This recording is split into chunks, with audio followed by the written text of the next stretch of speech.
Hi guys. I know, it's crazy to even think, but morning, and welcome to a brand new year. Happy New Year. Happy New Year. Can you believe it? I can't believe it. It's 2025, and I got things to say about books.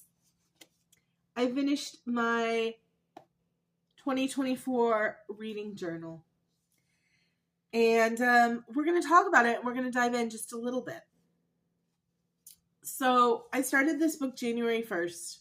I keep 3 copies of what I read. I do an Excel spreadsheet that I can pull up on my phone. I do a Goodreads, and I like to keep a physical book. My HP Sprocket is my lifeline. You can find them on Amazon for a really reasonable price, about $100. And they came in clinch this year for my reading journal. But I had a goal this year. And it says, my goal for 2024 is to spend at least some time every single day reading. I would like to read over 100 books and at least 150. We read about 170 for the year. So we definitely did that. Loads and loads of pages of books. Just pages galore of books. We did a couple of challenges and we did okay. The challenge we did the best on was Dark Academia.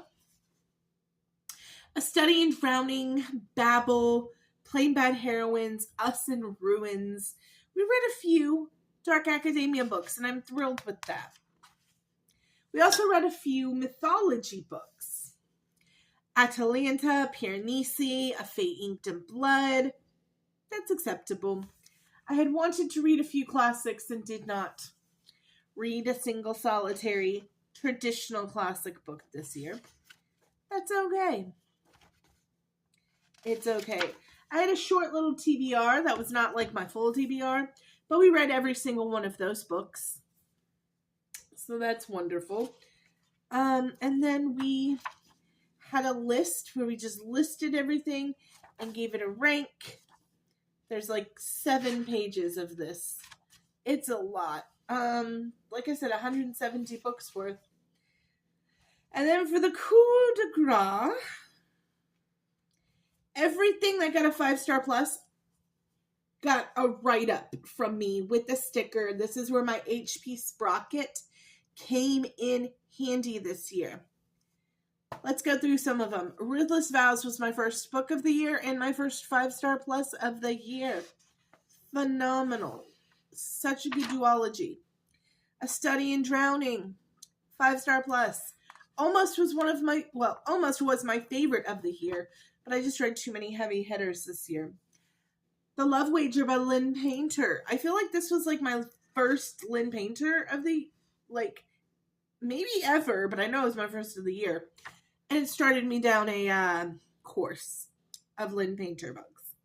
House of Flame and Shadow, my dude Rune, my girl Lydia. It was so wonderful. I absolutely loved this book so freaking much. What else do we have here? The Graham Effect by Elle Kennedy was the next 5-star plus I read. It's funny when you can remember where you were when you read a book. Like, I can remember exactly where I was at mentally, physically, who I was talking to. I remember a specific quote that I sent in a group chat.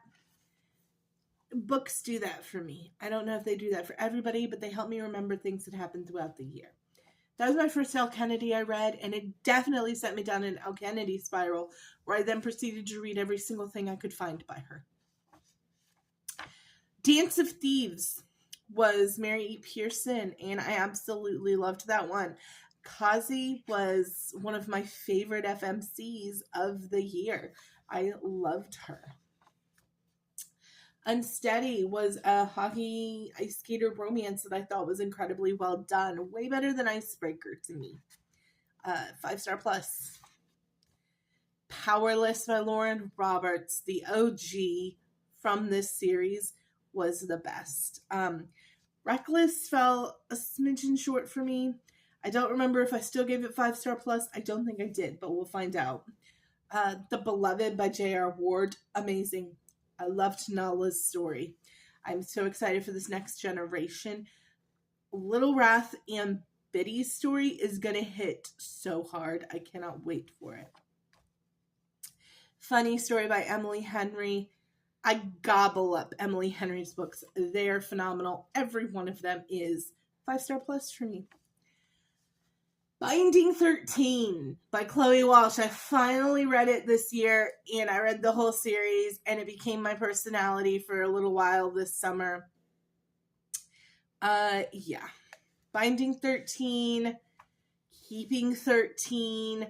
Holy shit, Johnny Kavanaugh is such a good book boyfriend. Fall of Ruin and Wrath was a Jennifer L. Armentrout that I really liked.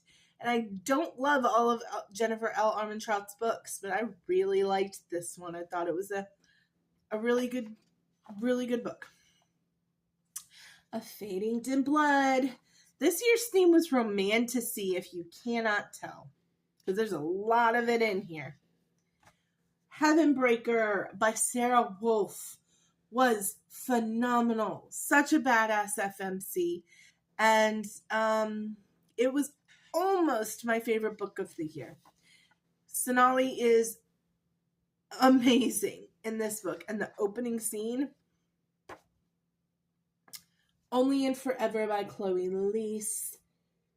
Finished out the Bergman Siblings series this year.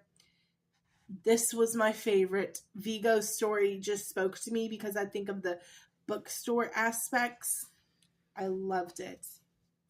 5 Broken Blades. I really liked the concept and the way that this novel was done and presented in the form that it was with all of the different POVs. It kept my attention. Offside by Avery Keelan. Another hockey romance. There was a lot of hockey romance this year too. Part of Your World by Abby Jimenez. Oh my god, this series. The whole series is a 5-star plus. A Part of Your World is the business. The Rom-Commers by Catherine Center, one of my favorite quotes of the year. That's just life. Tragedy is a given. There are endless human stories, and they all end the same way. So it can't be where you're going that matters. It's how you get there. One of my favorite quotes of the year. Night Market was a fun one. I went into that on Kindle Unlimited not expecting anything remarkable, and I really loved it. It's Jessica Sundin.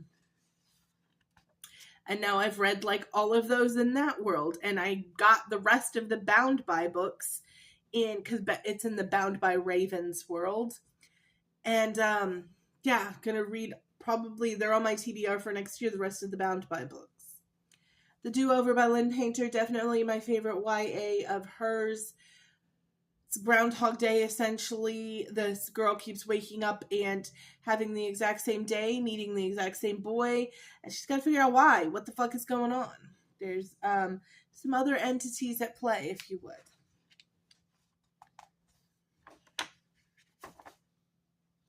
Us in Ruins was beautiful. Really enjoyed it. YA, fun, Indiana Jones type adventure with some YA romance. Bloodguard, another one that was almost my favorite book of the year. Didn't make the cut, though. It was excellent, though. It was Roman romantasy, and I ate it up, and I thought it was so freaking good. Once Upon a Broken Heart. I had been putting that one off on the TBR for a while. It dropped from the library. I did it on audiobook, and I loved it. Oh my god, I remember being like, wow, why did I put this off for so long? It's so freaking good. Now, I will tell you that the series does fall off for me. Once Upon a Broken Heart was brilliant. The second book, drug. Didn't like the second as much as the first. Haven't finished the trilogy yet. My favorite book of 2024, Quicksilver by Callie Hart. It's a romantasy. It was a shocker for me because I didn't expect it to be my favorite book of the year. When I went into it, I had seen people started talking about it, and I decided, hey, I'm going to pick it up on Kindle and read it. And boy, am I glad I did, because it ended up being my favorite book of the whole entire year. Wind and Truth by Brandon Sanderson. This 1,800-page beast was a really great ending to the first saga of Stormlight. It almost was my favorite book of the year, but there were a few issues I had with it. You can watch my Wind and Truth video. It's not my favorite Stormlight archive book, so I couldn't give it my favorite book of the year. I just couldn't do it. If this had been as good as my favorite Stormlight archive book, if this had been as good as Words of Radiance, and it had its moments, it was still a 5-star plus. Guys, don't think I'm hating on Wind and Truth. It was still a 5-star plus. It just wasn't my favorite book of the year.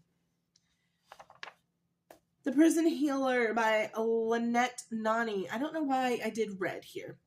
But this had been on my Kindle forever, and I didn't think I was going to get to it. And then I stumbled across a free Audible version of it on Everland. And I was like, you know what? I'm busy at work today. Let me just put this on, listen to the first few chapters while I'm doing my spreadsheets and see how it is. Ended up binging that book like that night on my Kindle. So it was extremely, extremely good. And the last one for the year, the last 5-star plus for 2024 is Manacled. I have a whole video on how much I fucking loved Manacled. You can go watch it. It was almost my book of the year. I'm not going to lie to you. I almost said, you know what? At the 19th hour, I'm changing my mind from Quicksilver to Manacled. But I didn't. It is in my top 5 for the year, absolutely. But we're going Quicksilver, favorite book of the year. It just hit and itched all of the things that I needed it to. This is my pretty 2025. It's brand new. I don't have anything in it yet. It is a little set up differently. It's got book review spaces. It does not have an area to list every single book that I read.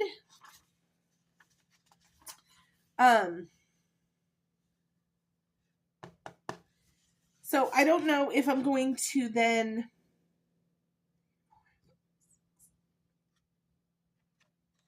I'm trying to see how many. It looks like there is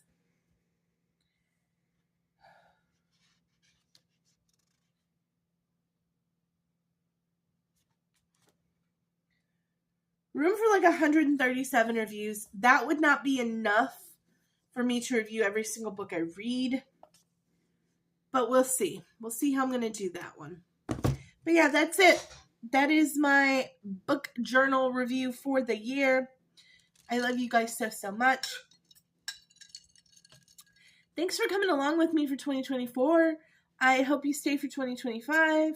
And yeah, that was some of my 5-star plus reads in my book journal for the year.